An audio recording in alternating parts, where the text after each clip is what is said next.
Zach Randolph led the way for the Memphis Grizzlies in Game 1 in their series with Oklahoma City. As we preview Game 2, we welcome in Royce Young with your eye on the NBA. Look at the stats, Royce. Memphis shot nearly 50% from the field, only 7 turnovers. That'll do it. How impressed were you with their performance and what went down in Game 1?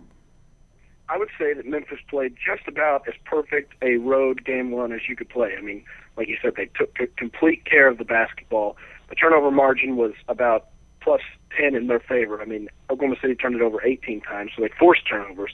They rebounded 17 of their 45 misses, which is just insane. And, they just executed offensively. Every time Oklahoma City tried to make a run, Memphis was right there to shut it right down. Right there to start the third quarter, Oklahoma City cut it to 3. The crowd was into it, and Memphis just shut them down. So in terms of just executing and finishing a Game 1, Memphis played pretty much a perfect game. Finished they did, and Zach Randolph, Marc Gasol right there, part of it, led the way. So the question remains, moving forward, how do you contain them? Do they take a different approach, Royce? It's so interesting because, Oklahoma City made the big trade and improved their front court with Kendrick Perkins and Serge Ibaka now starting. And everybody felt like, well, now this Thunder front line can handle a really good duo like Marc Gasol and Zach Randolph. But what did they combine for? I think 54 and 23 together. So it's going to be a big adjustment. To figure out who's best suited to cover Zach Randolph. Scott Brooks tried Serge Ibaka to start with, then he tried Nick Collison, then he tried Kendrick Perkins, and then he came back to Serge Ibaka. So clearly the Thunder's a bit confused about what to try to do to stop Zach Randolph. I think the best thing at this point to do is just to hope that he misses when he shoots, because I don't see really how you can stop him. But my question is, their scoring efforts almost mirror that of Durant's and Westbrook's. Is it just a case of not enough balance, not enough help?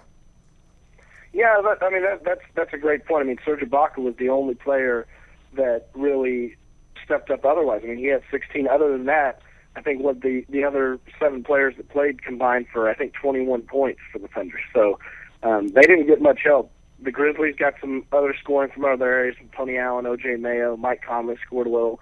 So, it can't be all Durant and Westbrook to just handle all the scoring load, especially when the team turns it over 18 times. That is true. What's your prediction in Game 2, Royce? What do you think will happen? I really feel like the Thunder are too good not to bounce back. I mean, to lose Game 1, that was kind of a shocker, and maybe it was a wake-up call, but I feel like that this series is destined to go 6-7 games, and if Memphis takes care of the Thunder again in Game 2, then things could get short because they could really finish it up in Memphis this week. But I really feel like the Thunder is destined to bounce back here. I think that they'll take care of the ball a little better, hit the glass a little better.